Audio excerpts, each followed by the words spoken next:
If you're thinking about being in someone else's shoes, there are easier ways out there to be depressed. But if you're dead set on it, then here's 3 steps that you can take to be in someone else's shoes. And if you're not careful, you just might learn something.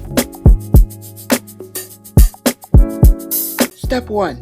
Forget everything you ever knew about yourself. That's right, look in the mirror and say, the person that I am right now? Nope. Not good enough. You'll have to wear a mask forever. You'll have to wear new clothes, change your opinions, get rid of all your toys, and give up on whatever hobbies you had that aren't related to the person you're trying to become. You'll have to become the person whose shoes you want to be in. And every time you wake up in the morning and before you go to sleep at night, write at least 5 things you hate about yourself. 5 minimum, but of course you can go above that if you feel so moved. Say for example you were born as a mix between one ethnicity and another. Fine. Just be ready to throw away any relations you have to either of them and adopt a new one that's wholly unrelated to the one that you were actually born as. Get really creative with it too. Like make an entire Google Doc about a life you'll never have, cause guess what? Newsflash, we only get one of those things that we call a life, but you don't care, you'll write it anyway.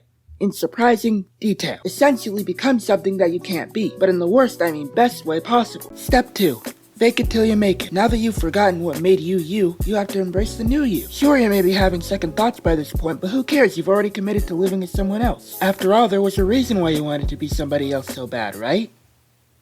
Right?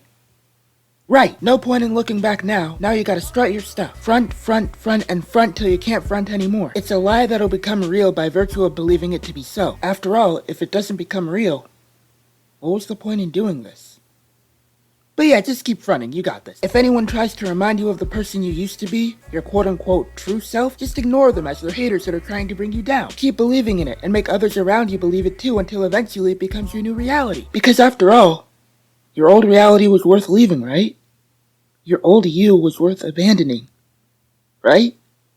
Oh come on, of course it was. And voila, you're now in someone else's shoes. You're now living a completely different life with a new look and a new perspective and a new everything. Now you can look into the mirror and say, I'm now in someone else's shoes. Feels good, right? Right? And if you weren't careful, you just might have learned something.